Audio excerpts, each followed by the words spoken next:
మధ్యన అన్ని చిన్న సినిమాలకు పెయిడ్ ప్రీమియర్స్ వేస్తే బాగా ఆదరిస్తున్నారని పెయిడ్ ప్రీమియర్స్ వేసారా? First point. సెకండ్ పాయింట్, చాలా సెన్సిటివ్ పాయింట్ తోటి ఈ సబ్జెక్టు స్క్రీన్ చేస్తున్నారు. ఈ ఫస్ట్ కాపీ చూసిన తర్వాతకి మీ కాన్ఫిడెన్స్ లెవెల్స్ ఎందుకో చాలా హై రేంజ్లో ఉన్నట్టు అనిపిస్తుంది మాకు. ఏంటి అంటే 2 పాయింట్స్లో మీరే అడిగారు.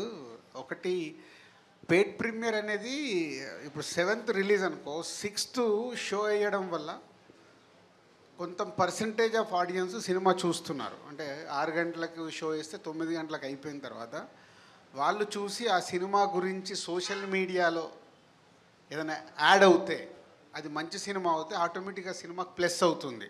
సో ఇది కూడా ఒక ప్రమోషనల్ స్ట్రాటజీయే.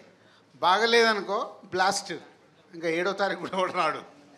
సో ఇది వెయ్యాలా వద్దా అనేది ప్రొడ్యూసర్స్గా మా మీద ఉండే డెసిషన్ ఇది.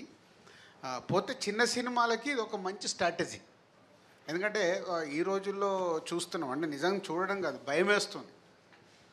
నాకైతే ఇన్ని సినిమాలు తీసి కొత్త డైరెక్టర్ని ఇంట్రడ్యూస్ చేసిన నాకు, అంటే ఇలాంటి సినిమాలు, ఇలా చిన్న సినిమాలు తీయాలా వద్దా, కరెక్ట్ చేస్తున్నామా లేదా, తీయకుంటే న్యూ టాలెంట్ని ఎలా తీసుకురావాలి, చాలా కన్ఫ్యూజ్ స్టేటస్గా ఉంది. పోతే మొన్న మళ్ళీ కాన్ఫిడెన్స్ వచ్చింది. కమిటీ కుర్రాలు కానివ్వండి, హాయి కానీ, 2 సినిమాలు రీసెంట్లీగా అందరు కొత్త వాళ్ళతో తీసిన ఆడడం వల్ల నో అప్ అండ్ డౌన్ అనేది కామన్. ఇవాళకి ప్రేక్షకులు ఒక మంచి సినిమాని తీసుకొస్తే వాళ్ళు చూడటానికి సిద్ధంగా ఉన్నారు. సో కాన్ఫిడెంట్గా అందుకే ఈ సినిమాని 6th పెయిడ్ ప్రీమియర్ వేద్దామని ఫిక్స్ అయ్యాం. ఇక సెకండ్ పాయింట్కి వస్తే, అంటే ఇది కొంచెం ఈ పాయింట్లోనే రిస్క్ ఉంది. సో రిస్క్ తీసినప్పుడు తగిలితే సిక్సర్, లేకుంటే క్యాచ్, రెండే ఉంటాయి. సో డైరెక్టర్తో ముందు నుంచి ఈ స్క్రిప్ట్ ఓకే అనుకున్నప్పటి నుంచి ఎన్నిసార్లు నవ్విస్తావు అది చెప్పు.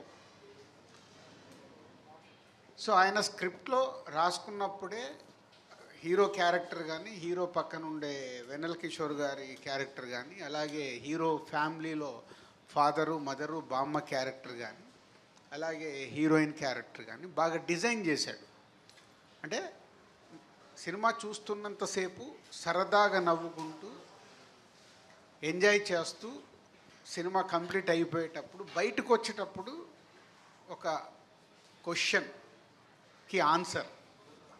ఇవాళ సొసైటీలో ఉండే ఒక మిడిల్ క్లాస్ ఫ్యామిలీలో ఒక కుర్రాడు పిల్లలే వద్దు అనుకునే స్టేజ్లో ఎందుకు ఆలోచిస్తున్నాడు, సొసైటీలో ఏముంది, ఎందుకు వద్దనుకుంటున్నాడు, ఆయనకు యాక్సిడెంటల్గా ఏం జరిగింది, ఏం జరిగితే ఆయన ఏం చేశాడు అనే దానికి దీని మీద రన్ అయ్యే సినిమా.